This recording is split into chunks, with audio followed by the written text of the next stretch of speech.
Hola, buenos días. ¿Cómo le va? Bueno, por detalles de clima y de garganta, quizá auditivamente esto no tenga la excelencia que pretendemos, pero sí la va a tener desde el ángulo espiritual, porque Dios nos necesita como canales, y si es posible como canales excelentes. Pero si por un problemita así un día no estamos del todo excelentes, Él nos usa igual. Así que la bendición está igual. Vos sabés que hace un tiempito estamos viendo, esto de hoy es para la iglesia, para tu iglesia, para mi iglesia, para la iglesia del Señor. Venimos viendo algo que en la serie hemos dado en llamar Conociendo el Reino de Dios, que evidentemente ya sabemos no es esa nube donde teóricamente nos vamos a ir a sentar a tocar el arpa. Es otra cosa. Hemos dado introducción al reino, hemos dado tomando el territorio, que es la continuación, aunque cada capítulo tiene una unidad como para que sea de bendición ese solo y no haya necesidad de recurrir a los demás, pero es una continuación. Y el de hoy, que hemos titulado Ejecutando la Sentencia, es mi oración que en esta mañana este trabajo te sea de bendición para vos, para tu vida y fundamentalmente para tu inserción, tu protagonismo y tu participación y tu militancia dentro de la iglesia, dentro del cuerpo de Cristo. Vos sabés que el Señor cuando fue llevado al desierto por el Espíritu y fue tentado en tres áreas. La primera de ellas, cuando era tornar las piedras en pan, eso es un poco la revelación de la tierra. Cuando fue llevado al pináculo del templo, ahí hablaba del ámbito religioso y espiritual, que tiene que ser confrontado, destronado, y también fue tentado en las áreas de los reinos del mundo. Ahora, ¿cuáles fueron los reinos del mundo? El dinero, el sexo, la fama, el poder político, la violencia. Jesús tuvo que ministrar dentro de cada reino y liberar a los cautivos. Venció cada tentación legalmente. Cuando se habla del anticristo, estoy un poco repasando, cuando se habla del anticristo estamos viendo a uno que toma el lugar del otro. Uno que toma el lugar de otro. ¿A dónde vive el anticristo? Yo diría que por utilizar una terminología concreta, vive entre medio de tus orejas. O sea, en tu mente. Ahora, ¿cuál es el templo de Dios al que Satanás quiere entrar para robar gloria y exaltación? Vos sos el templo de Dios. Lo primero que vas a tener que confrontar para tomar ciudades, de esto hablábamos cuando dimos tomando el territorio, es a la muerte. Vos no podés tenerle miedo a la muerte. Ahora, ¿cuál es la llave para poder vencer? La sangre.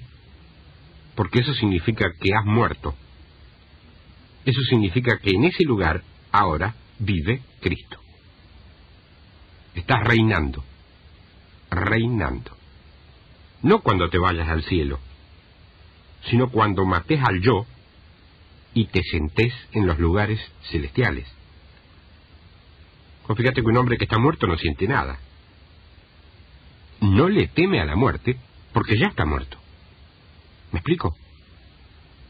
Tenemos que morir a todo lo que Cristo murió para poder experimentar la resurrección de Cristo. Está buena, ¿eh? Tenemos que morir a todo lo que Cristo murió para poder experimentar la resurrección de Cristo. Ahora, en la segunda carta que Pablo le escribe a Timoteo, capítulo 2, versos 4 y 6, dice: ninguno que milita se enreda en los negocios de la vida a fin de agradar a aquel que lo tomó por soldado. Y el verso 6 dice: el labrador, para participar de los frutos, debe trabajar primero. Esa es la llave, la forma legal para operar. Escucha bien, no con la fe del vecino, no necesariamente con la oración del hermano, sino con la revelación propia que vos tenés. Ojo, no te estoy diciendo que emplees indiscriminadamente, me lo dijo el Espíritu, te lo puede decir el Espíritu. Pero para que sea el Espíritu Santo el que te lo diga, tiene que concordar fehacientemente con la palabra. De lo contrario, te lo puede decir un espíritu, pero no siempre el que uno cree que es. Tiene que haber unidad entre la revelación y la palabra, y no queriéndole hacer decir a la Biblia lo que la Biblia no dice. Tenés que meterte en tu propia revelación. 40 días entró él, Cristo, hasta que la palabra se convirtió en rema y él se redujo a nada. Ya no había nada en él. Entonces encaró a Satanás fuerte en el Espíritu de Dios y en el poder de Dios. Para apropiarte de algo, tenés que caminarle por encima. Jamás vas a obtener algo si no te le acercás. La estrategia de Satanás es sacarte de su territorio y meterte en la carne. Si lo hace, perdés autoridad. Un ejemplo, en Deuteronomio capítulo 2, creo que hay un principio. Dice que para poseer algo, primero hay que despojar algo. Tenés que encarar algún tipo de confrontación. Si lo haces, dice el Señor, tu nombre va a ser reconocido en el infierno. ¿Cómo en el infierno? ¿Qué te interesa más? ¿Ser reconocido por los hombres o ser reconocido en el infierno? A la primera instancia uno diría, no, por los hombres, por los hermanos, por los hermanitos de la iglesia. La pregunta es, ¿conocen tu voz en el infierno? La tienen que conocer para que cuando digas en el nombre de Jesús, allá, digan, guarda que el que está hablando de... Bueno, ahí sí lo tenemos registrado acá. Y si no, fíjate, en el libro de los Hechos, capítulo 19, empezando el verso 8, hay una historia. Dice, y entrando Pablo en la sinagoga, habló con denuedo por espacio de 3 meses, discutiendo y persuadiendo acerca del reino de Dios. Pero endureciéndose algunos y no creyendo, maldiciendo el camino delante de la multitud, se apartó Pablo de ellos y separó a los discípulos, discutiendo cada día en la escuela de uno llamado Tirano. Así continuó por espacio de 2 años, de manera que todos los que habitaban en Asia, judíos y griegos, oyeron la palabra del Señor Jesús. Y hacía Dios milagros extraordinarios por mano de Pablo, de tal manera que aún se llevaban a los enfermos los paños o delantales de su cuerpo, y las enfermedades se iban de ellos, y los espíritus malos salían. Pero algunos de los judíos, exorcistas ambulantes, intentaron invocar el nombre del Señor Jesús sobre los que tenían espíritus malos, diciendo, os conjuro por Jesús, el que predica Pablo. Pero respondiendo el espíritu malo, dijo, a Jesús conozco y sé quién es Pablo, pero vosotros, ¿quiénes sois? Tu voz tiene que ser conocida en el infierno. Ahora vemos como el verdadero reino de Dios siempre sufre confrontación y violencia. Vemos que él habló con denuedo, con coraje, por 3 meses, y que inmediatamente se levanta la persecución, la confrontación, para tratar de detener a Pablo y para tratar de parar este mensaje. Ahora, Satanás confesó en el verso 15, tengo experiencia porque he tenido varias confrontaciones con ellos. Eso más o menos lo que dijo basado en limpio. Vos no podés obtener territorios si antes no vencés a los principados que operan en esos territorios. Nuestro territorio hoy es Rosario. Esa tiene que ser tu pasión y tu propósito. Ahora vamos a ir a Génesis 22 para enseñarte el propósito. Esto es una tipología de algo que ya está aconteciendo hoy. Aquí vamos a ver el mismo principio. Vemos como Dios le exige o pide a Abraham. Cuando Dios dice Abraham, Él dice heme aquí. Cuando habló con Moisés, Moisés también dijo heme aquí. Vemos cómo Dios le pide a Abraham que le entregue su único hijo, al cual amaba, su posesión preferida, su herencia. Era la herencia de Abraham. Él le dijo, dámela a mí, sacrifícala. Vemos que Abraham inmediatamente le dijo, el muchacho y yo iremos allá y adoraremos a Dios. Y comenzó a subir la montaña. Lo que él no sabía es que del otro lado, el cordero que iba a reemplazar a Isaac ya estaba listo. Ese cordero no apareció en forma milagrosa o como por arte de magia.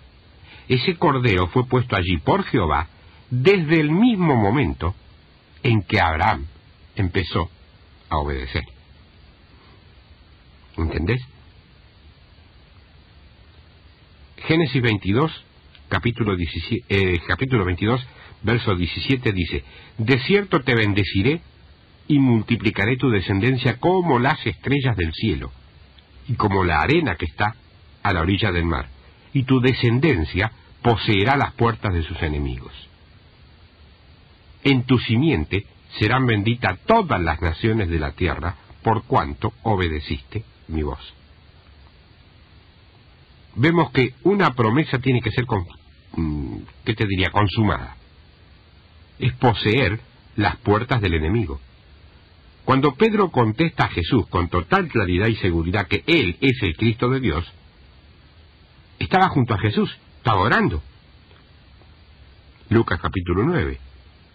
Y es durante esa oración en que el Espíritu de Dios le revela a Pedro quién es Jesús.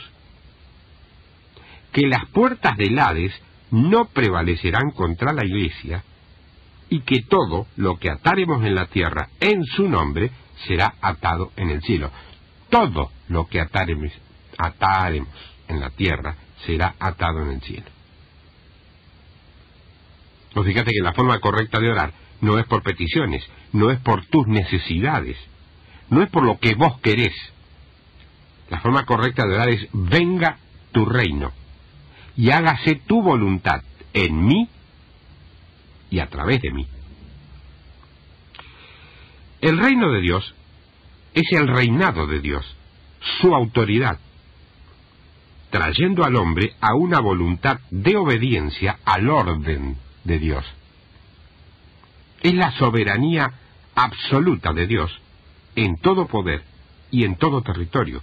No hay nada antes que Dios. No hay nada al lado de Dios. No toma órdenes de nadie. No fue creado por nadie. Él es vida. Él es existencia. No hay nada en Él que tenga que salir de Él y nada fuera de Él que tenga que estar dentro de Él. Él no se acuerda de nada porque Él no se olvida de nada. No tiene que aprender nada porque no hay nada que Él no sepa ya. Él es el Dios del eterno hoy. Él puede mirar a la historia humana del principio al fin o empezar por el centro porque todas las cosas son conocidas ante Él. Ha establecido su trono en los cielos y establece su autoridad. Él es Dios y el Rey del cosmos. Es Rey para siempre, sobre todas las ciudades, y está involucrado en la encarnación humana. Ese Dios está interesado en vos. Todo ese Dios es para vos y para mí. Dios no te da vida eterna, no te da sanidad, no te da milagros. Entendelo. Él es vida eterna, es sanidad y es milagro. Él es Dios. Vos no recibís, te convertís. ¿Lo querés más claro? Vos no recibís, te convertís en. Para este propósito son los hijos de Dios manifestados, para destrozar las obras de Satanás. Ahora bien, ¿qué es ejecutar la sentencia? Mira, cuando Jesús vino al Jordán para ser bautizado, Juan trató de prevenirlo, ¿y qué le contestó Jesús? Deja que toda justicia sea consumada. Se estaba sometiendo prácticamente a la autoridad terrenal, para que de ese modo Dios pudiera darle autoridad divina. De esta manera abrió la puerta de los cielos, y entonces escuchó por primera vez a Dios que habló y declaró: este es mi Hijo en quien tengo complacencia. Estar bien con Dios significa estar viviendo bien delante de Dios, haciendo su voluntad y su propósito. La prioridad número 1 con Dios es su propósito. Dios es un Dios de propósito. Lo primero que nosotros debemos asumir y buscar es su reino, su justicia. Orad así: venga tu reino, hágase tu voluntad en mí y a través de mí en la tierra. El reino de Dios está aquí, en vosotros, en ustedes. Su reino, su dominio, su influencia, su territorio es el lugar sobre el cual ese dominio es ejecutado. Ese era el propósito original de Dios, para Adán naturalmente, ¿no? Para que él tuviese dominio, autoridad, poder para juzgar y conquistar, multiplicarse y llenar la tierra con la gloria de Dios. Sabemos que Satanás había sido lanzado a la tierra. La tierra se convierte prácticamente en una prisión para él, y Adán era el carcelero. Entonces Adán tenía la llave de la solución para todos los problemas, siendo el carcelero. También sabemos que había caos en el planeta, lo vemos en el principio. ¿Qué vemos entonces? Que Adán fue puesto para corregir el caos, para que esta tierra pudiese ser restaurada. Vemos que el huerto donde fue puesto Adán fue plantado en medio de fuerzas satánicas y de rebelión a su alrededor. Adán estaba puesto para gobernar y legislar conforme a la disposición celestial. Era finalidad judicial, si vos querés el término, la que él tenía que ejecutar. La sentencia de Satanás. Dios es el juez. Adán no pudo. Hoy se repite el cuadro. Dios dicta sentencia. La Iglesia debe ejecutarla. Dios dicta sentencia. La Iglesia debe ejecutarla. Podemos confirmar esto leyendo completo, yo no lo voy a hacer ahora, no hay tiempo, el Salmo 145, desde el verso 1 hasta el 21. Si hay un territorio que hay que poseer, es porque hay un enemigo al cual hay que despojar, es clarito eso, ¿eh? Es una ejecución de desalojo, un juicio de desalojo, como cuando se saca un inquilino que está en mora o está en transgresión de una casa. Se lo saca ¿por qué? Porque es un intruso. Pero le corresponde estar allí. Cuando viene el enemigo, Dios levanta un estandarte que lo hace correr. No es una cuestión de ver quién aguanta más. Es cuestión de ver quién ejecuta más. La revelación paulatina, continua, progresiva del reino trae inmediatamente, primero, confrontación y después, muy probablemente, persecución. ¿Por qué? Porque es autoridad territorial. No hay pasividad, tampoco hay timidez, ni mucho menos cobardía. me predico a mí mismo. No hay lugar para la comodidad en el reino de Dios. Esto entendelo vos, yo y muchos más. No hay lugar para la comodidad en el reino de Dios. No hay zonas de confort. Cuando Dios nos habla, es para darnos acceso, para entrar y para poner presión, para que vos puedas ir al frente y multiplicar el reino de Dios. Ser un creyente, hermano, pensar que vamos a tener el cielo como corona, ser un discípulo e ir alrededor de todas las naciones son cosas distintas. En el Salmo 2, verso 8, dice: pídeme y te daré por herencia las naciones, y como posesión tuya los confines de la tierra. Las naciones son nuestra herencia. Esta tierra es nuestro trabajo para regresarla y restaurarla para que Cristo pueda ser desatado en los cielos. Para que podamos decir: venga tu reino y establezcase tu reino, y el reino se establezca. Debemos, como iglesia, ejecutar la sentencia. En el libro de los Hechos, capítulo 3, verso 19, dice, Hechos 3, 19, así que arrepentíos y convertíos, para que sean borrados vuestros pecados, para que vengan de la presencia del Señor tiempos, plural, de refrigerio, y Él envíe a Jesucristo, que os fue antes anunciado, a quien de cierto es necesario que el cielo reciba. Y la palabra reciba, en el original, significa detener, abrazar. Dice, reciba hasta los... Sí, hasta, o sea, no viene antes, hasta los tiempos, otra vez plural, de la restauración de todas las cosas, de que habló Dios por boca de sus santos profetas, que han sido desde tiempo, acá es singular, antiguo. ¿Por qué? Pues se refiere al Génesis. De allí arranca. ¿Cuántos no ignoran que la iglesia, el pueblo de Dios, persiguió, primero confrontó y después persiguió a los profetas? ¿Querés saber lo que dice Dios en este tiempo?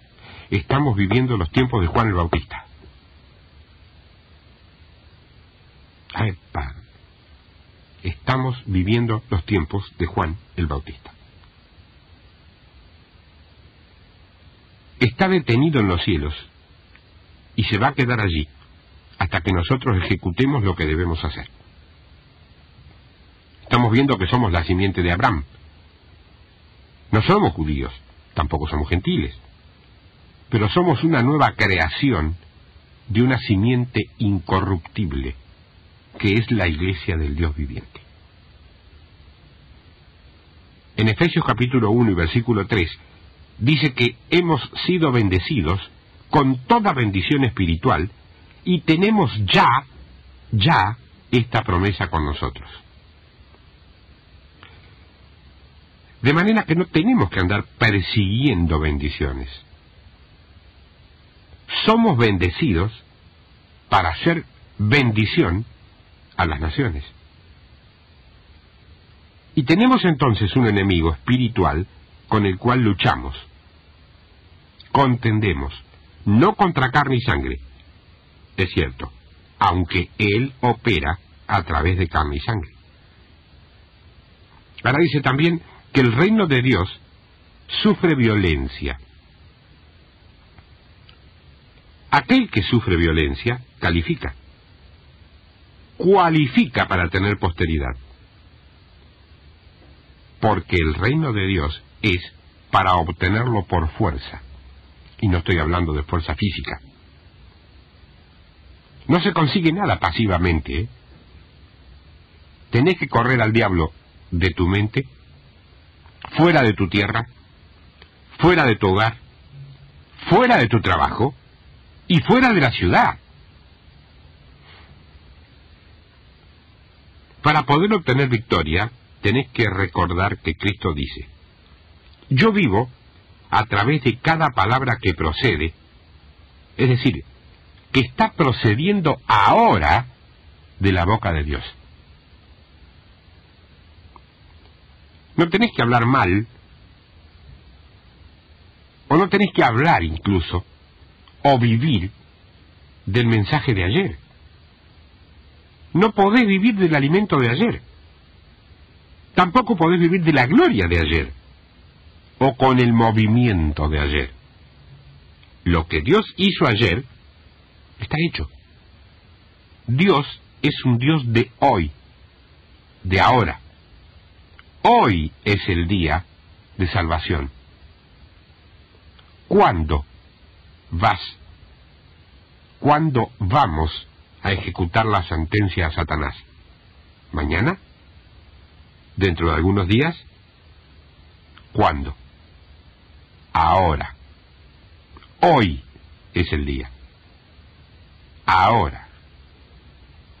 Tenemos que creer. Es una seguridad creer. Cuando vos crees, vos podés poseer. Podés confrontar con Satanás, cara a cara, y vencerlo. Cuando Cristo escucha a Dios decir: tú eres mi único hijo, inmediatamente se ve confrontado con Satanás. ¿Y qué viene a decirle Satanás? ¿Vos sos el hijo de Dios? Si vos sos el hijo de Dios, él lo pone en duda, pero lo dudaba Satanás. ¿Ahora qué responde? Cristo no responde. No trata de probar que es el hijo de Dios. Él no tiene nada que probarle al diablo. Lo que tiene que hacer es echarlo fuera. Y de hecho lo hace. Vos no tenés que probarle al diablo que tenés un excelente testimonio. Tenés que pararte delante de él y decirle: mira, mis vestiduras son blancas. ¿Y las tuyas? Claro, la pregunta esta mañana es: ¿tus vestiduras son blancas? Si no son blancas, ya limpiarlas. Hay tiempo. Ahora, entonces vemos que si vos no tenés compromiso, lo que Satanás va a tratar de hacer con vos es lo que hizo con Jesús: ofrecerle una especie de cortada, de atajo espiritual, es decir, cortar camino. Satanás le dijo: no vayas a la cruz, no mueras, yo te doy las naciones, mirá, te doy toda la gloria, no tenés que preocuparte, ¿para qué vas a morir? Si yo te lo puedo dar sin que te mueras. Según Santiago 1:12, la forma de obtener promesa es, primero, venciendo la tentación y luego recibiendo la bendición. Primero venciendo la tentación y luego recibiendo la bendición. Santiago 1:12 dice: bienaventurado el varón que soporta la tentación, porque cuando haya resistido la prueba, recibirá la corona de vida que Dios ha prometido a los que le aman. No estaba con nadie. En privado.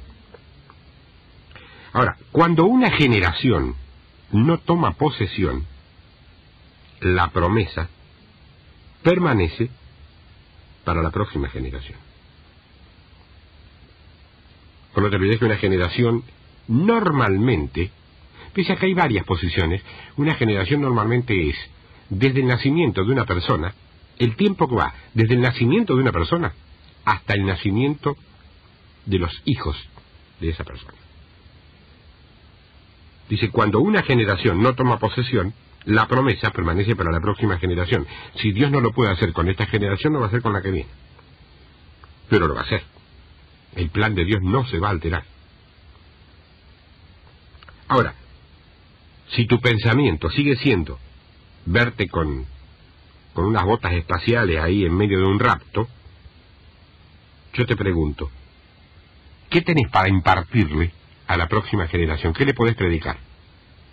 ¿Qué le vas a predicar a tu hijo de 8 o 9 años si lo que vos pensás y tenés entre ceja y ceja es que un día te calzás una escafandra y partís para el espacio. Nuestros hijos van a ser peores que nosotros si no le estamos predicando un tiempo de victoria, una iglesia victoriosa y una ejecución de la sentencia que Dios dictó sobre Satanás.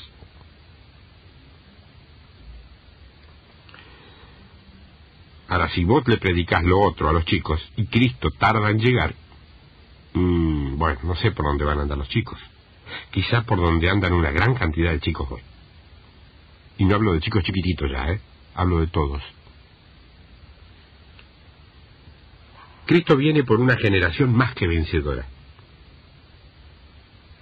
Es la generación que se va a encargar de consumar lo que dice en Génesis capítulo 22.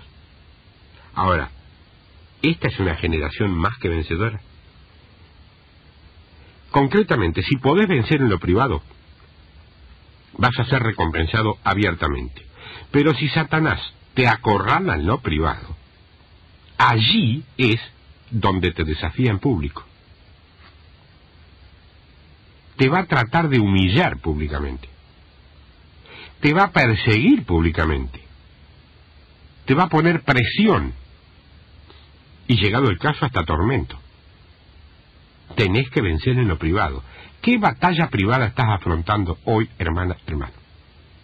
Bueno, esa batalla privada, yo no sé cuál es, pero vos sí. El Espíritu te lo está diciendo ahora. Esa batalla privada que vos estás tratando de vencer, es la que tenés que vencer para poder ser recompensada o recompensado abiertamente. En el capítulo 16 del libro de los Hechos, verso 16, Hechos 16, en adelante dice: aconteció que mientras íbamos a la oración, nos salió al encuentro una muchacha que tenía espíritu de adivinación, la cual daba gran ganancia a sus amos adivinando. Esta, siguiendo a Pablo y a nosotros, daba voces diciendo: estos hombres son siervos del Dios Altísimo, quienes os anuncian el camino de salvación. Y esto lo hacía por muchos días. Mas, desagradando a Pablo, éste se volvió y dijo al espíritu: te mando en el nombre de Jesucristo que salgas de ella, y salió en aquella misma hora. Ahora vos fíjate, vemos que cuando Pablo va camino a la oración, inmediatamente es confrontado por, ¿qué te podría decir? Por una imitación a lo divino, una especie de paralelo satánico. ¿Qué te puedo decir? Media verdad es igual a media mentira. Sonaba como Dios, pero era seducción espiritual. La palabra dice que en los últimos días, escucha bien esto por favor, Satanás habrá de moverse con doctrinas seductoras para lograr que el pueblo de Dios opere en contra de la voluntad de Dios. El mayor don deseado y necesitado para los últimos días es el don de discernimiento de espíritus. Vos fíjate que vemos que esta mujer, con espíritu de adivinación, está elogiando, como muchas veces se ha hecho y se sigue haciendo hoy, y vos, hermana, hermano, que como quien habla, tenés ministerios que te hacen de alguna manera compartir públicamente, sabés de qué hablo. Esta chica, esta mujer, esta joven, estaba elogiando a Pablo y los que lo acompañaban, a los hombres de Dios. ¿Para qué trataba de hacer? Trataba de conseguir la atención de los hombres por medio de verdades a medias. ¿Ahora qué pasó con Pablo?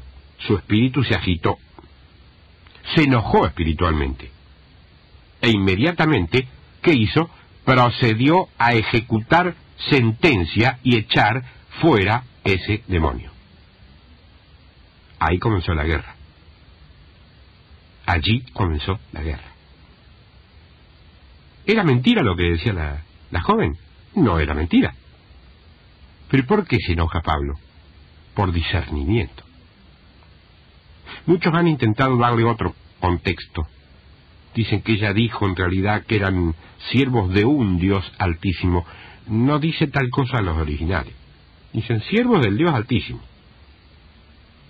Dijo una media verdad, pero escondió la otra media. Cuando se esconde una media verdad, eso equivale a una media mentira. Dios no tiene mentira. Siguiendo con este mismo capítulo del libro de los Hechos, en el verso 19, dice, pero viendo sus amos, con respecto a los amos de esta chica, ¿no?, que había salido la esperanza de su ganancia, prendieron a Pablo y a Silas y los trajeron al foro ante las autoridades, y presentándolos a los magistrados dijeron, estos hombres, siendo judíos, alborotan nuestra ciudad y enseñan costumbres que no nos es lícito recibir ni hacer, pues somos romanos. Y se agolpó el pueblo contra ellos, y los magistrados, rasgándole las ropas, ordenaron azotarles con varas. Después de haberles azotado mucho, los echaron en la cárcel, mandando al carcelero que los guardase de seguridad. Con seguridad.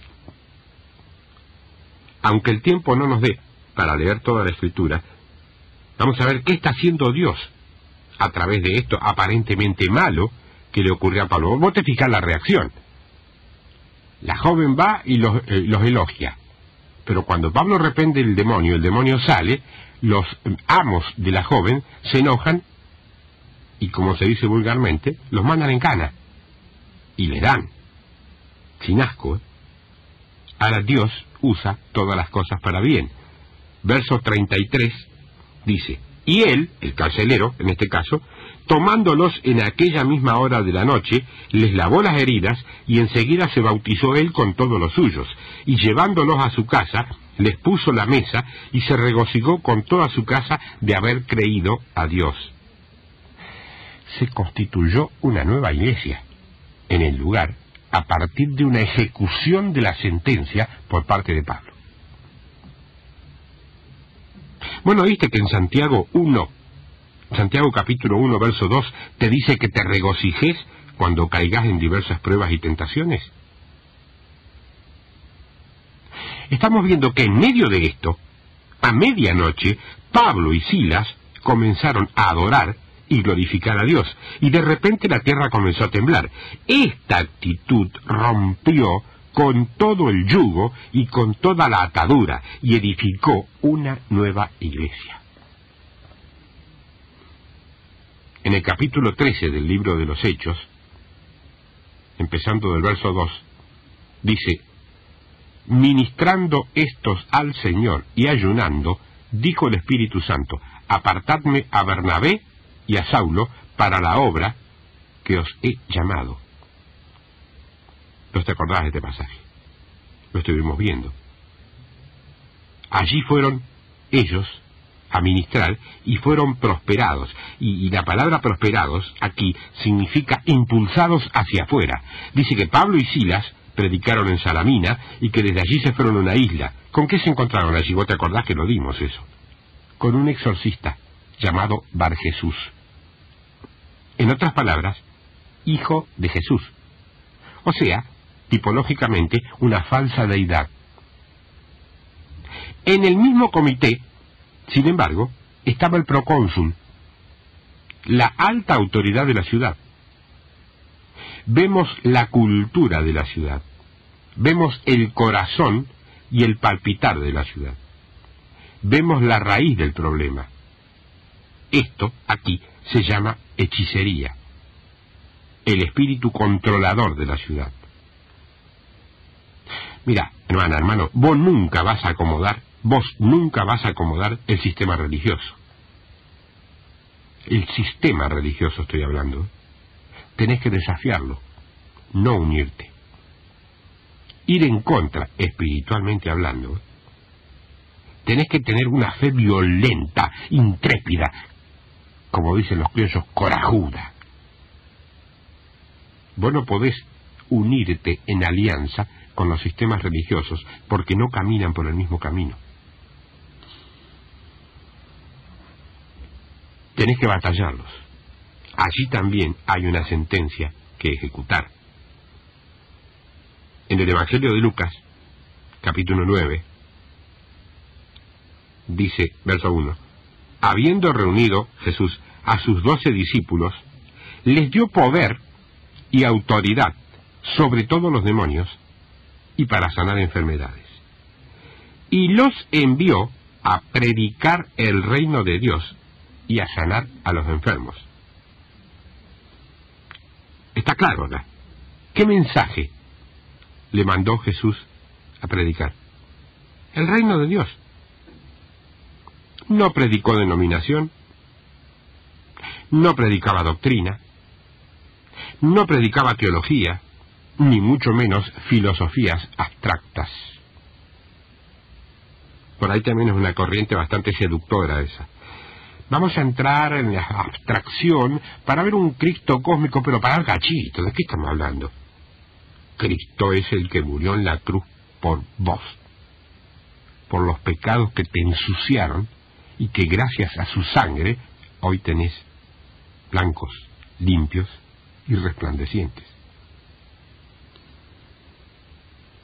Predicó, el reino está aquí. Se fue después, cuando él se fue el reino. Mandó el Espíritu Santo en su lugar. Él decía, el reino se ha acercado. Y según lo hacía él, así los envió a ellos. En este lugar, él les da autoridad a sus discípulos sobre demonios y enfermedades. ¿Quiénes son? ¿O quiénes somos los discípulos? Hoy. La iglesia. Más adelante del mismo capítulo 9 de Lucas, en el verso 37, leemos, al día siguiente, cuando descendieron del monte, una gran multitud les salió al encuentro, y he aquí, un hombre de la multitud clamó diciendo, Maestro, te ruego que veas a mi hijo, pues es el único que tengo, y sucede que un espíritu le toma, y de repente da voces, y le sacude con violencia, y le hace echar espuma, y estropeándole, a duras penas se aparta de él, y rogué a tus discípulos que le echasen fuera, y no pudieron. ¿Cuántos discípulos contemporáneos tratan de echar fuera los demonios y no pueden? Ahora yo digo, partiendo de la base de la primera escritura, ¿tenían o no tenían autoridad para hacerlo? La tenían, pero no pudieron vencer un pequeño demonio. ¿Saben por qué? Jesús, en persona, se los contesta en el verso 41 del Evangelio 9, de Lucas capítulo 9.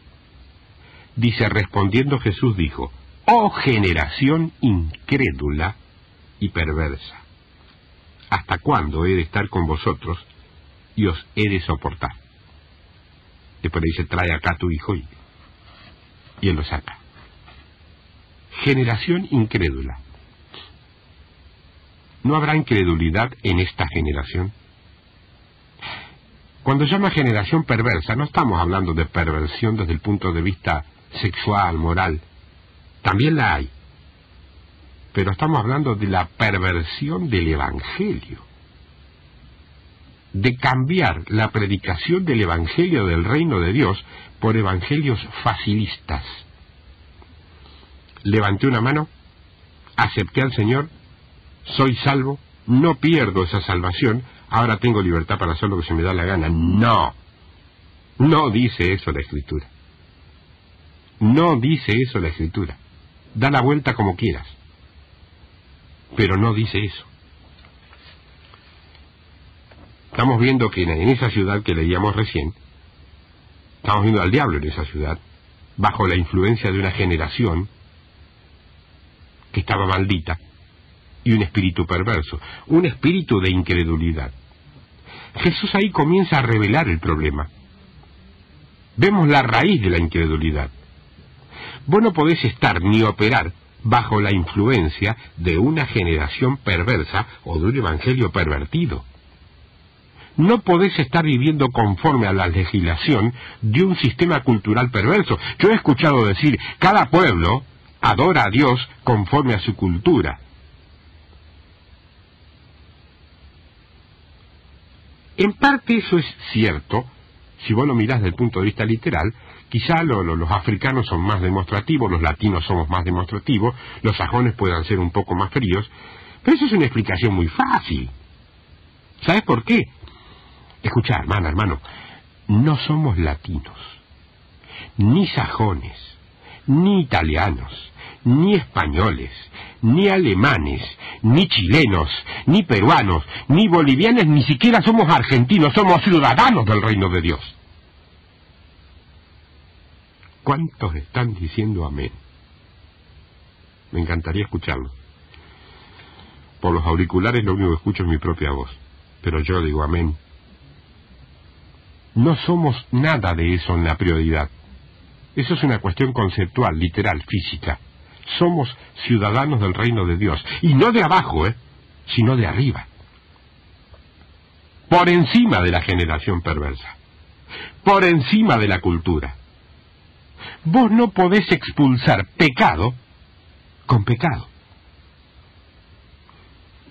Porque la simiente de abajo es una simiente pervertida. Vos no sos de abajo. Y hermano, tenemos que ser creyentes, pero tenemos que tener los pies parados sobre la tierra. Y cuando la tierra se mueve por un terremoto, ¿qué? ¿A dónde va a parar el creyente? Nosotros tenemos nuestros pies físicos apoyados sobre una tierra física, pero tenemos nuestros pies espirituales apoyados en la palabra de Dios, en el sacrificio de Jesucristo de Nazaret en la cruz y en el poder, la guía del Espíritu Santo. Si no es así, te está faltando algo. Tenés que saber quién sos. Tenés que saber quién está en vos y quién está a través tuyo. Tenés que saber cuál es el reino que representás y a quién se lo vas a declarar. Vos no sos un peregrino, sos un pionero. Pero la batalla en la cual estamos no es nuestra, es de Dios. La batalla no es nuestra, es de Dios. Pero ¿sabés una cosa? La victoria sí es para nosotros. Pero tenemos que ejecutar la sentencia. Porque la sentencia ya viene, y hace largo que viene. En el verso 54, siguiendo con Lucas, dice: viendo esto sus discípulos Jacobo y Juan dijeron: Señor, ¿quieres que mandemos que descienda fuego del cielo, como hizo Elías, y los consuma? Entonces, volviéndose él, los reprendió diciendo: vosotros no sabéis de qué espíritu sois, porque el Hijo del Hombre no ha venido para perder las almas de los hombres, sino para salvarlas. Y se fueron a otra aldea. ¿Se acuerdan cuando Satanás le ofreció a Jesús todos los reinos del mundo? Los reinos del mundo que atan al pueblo en la tierra. Y uno de ellos, el mayor, es la religiosidad. No la religión, que en sí misma no es una palabra mala, la religiosidad. Otros, el dinero, prostitución, drogas. Pero entonces él, con mucho éxito, ministró de cada reino a una persona. Fíjate en los evangelios. De cada uno de esos reinos ministró a una persona y los liberó a todos. ¿Y los trajo a dónde? Al reino de Dios. Se los sacó al otro reino y los trajo al reino de Dios. Y al mismo tiempo metió al reino de Dios despojando el reino que allí había. Ese es el trabajo. Esa es la ejecución de la sentencia. Una generación perversa es la que busca trastornar la dirección y el propósito, sacarte del camino de Dios y revocar el propósito por el cual fuiste creado. Bueno, tenés que irte de la iglesia. Podés estar allí. El pecado es no hacer el propósito. La religiosidad pervierte. Tiene formas, tiene una forma, pero no tiene poder. Incluso te digo más, hay formas de religión que niegan el poder. No que no lo creen, sino que no lo permiten. Te niega la religión en el nombre de Dios a ejecutar la sentencia de Dios. ¿Lo podés entender? Esto es una seducción espiritual. Nosotros vinimos para ejecutar la sentencia que Dios decretó allá, con Adán. Vos fíjate que en el verso 54, cuando ellos querían que descendiera fuego del cielo, qué falta de revelación tenían los discípulos. Bueno, así es la religiosidad. Te quita hasta las medias si no te portas bien. ¿Y qué es portarte bien? Adaptarte a las formas, a las rigurosas formas religiosas. No vas a querer orar por un paralítico y que paralítico se levante porque te pueden decir, eso aquí no se acostumbra. En el nombre de Jesucristo de Nazaret se acostumbra a todo milagro, porque tenemos la autoridad para hacerlo. La religiosidad no puede expulsar demonios. A un espíritu perverso no lo puede echar fuera otro espíritu perverso. Por eso es, hermano, que la palabra profética no es bien recibida. Y eso no es nuevo. Si el cartero te trae una comunicación muy fea, lo más probable es que trates de matar al cartero. Y a veces una comunicación fea es mostrarte que estás caminando por donde no quiere Dios que camines. La palabra profética no es bien recibida. A los suyos vino y los suyos no le creyeron. Oh Señor, es nuestra oración que tantos profetas de estos tiempos, todos los que has levantado en cada una de las iglesias, pese a que sabemos que tienen confrontación, que tienen persecución,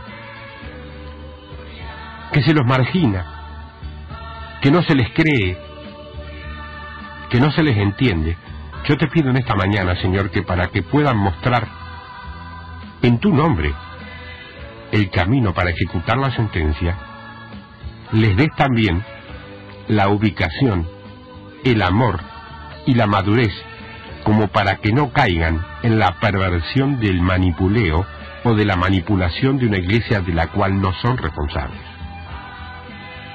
Nadie ha dicho que el profeta deba manipular al pastor. El profeta es la voz que se levanta para marcar y para mostrar un camino. Pero la visión de la iglesia pertenece a otra unción. Cada ministerio, el apóstol, el profeta, el evangelista, el pastor, el maestro, tiene una unción particular y especial de Dios para ejercer ese ministerio. Y esos ministerios trabajan en conjunto, nunca con supremacía, o luchando, o compitiendo por una supremacía. Iglesia, ¿vas a ejecutar la sentencia?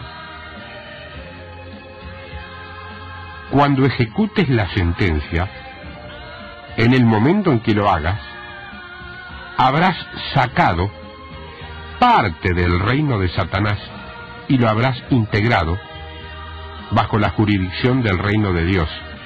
Y al mismo tiempo habrás tomado otra porción de territorio espiritual y geográfico que pertenecía al enemigo, que estaba allí como intruso, y habrás colocado allí al reino de Dios, que es el que por ley, por decreto y por marco auténticamente legal es el que merece estar en ese lugar.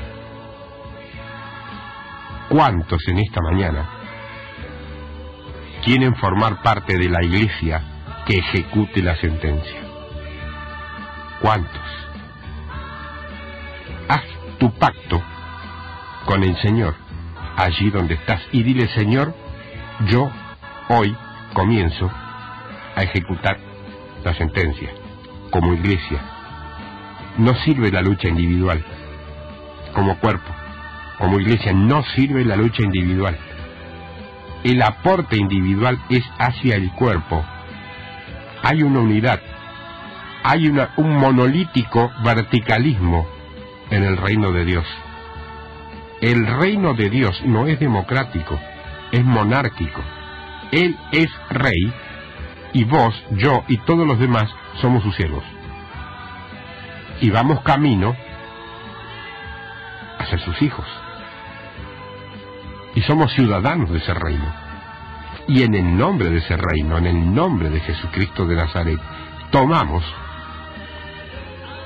total autoridad sobre todo reino que intente prevalecer. Amén. Amén. Toma esta palabra, atesorala, hacela tuya, compartila, y que tu iglesia local y tus iglesias locales para todos formen la iglesia del Señor que finalmente va a ejecutar la sentencia, porque ese es el plan de Dios. Y que vos te quieras escapar, eso a Dios no le perjudica. Su plan va a ser cumplido. Amén. Dios tiene un reino, y el reino de Dios no tiene lugar para los cobardes, sino para los audaces y para los valientes en Él. Chao. Dios te bendiga. Chao.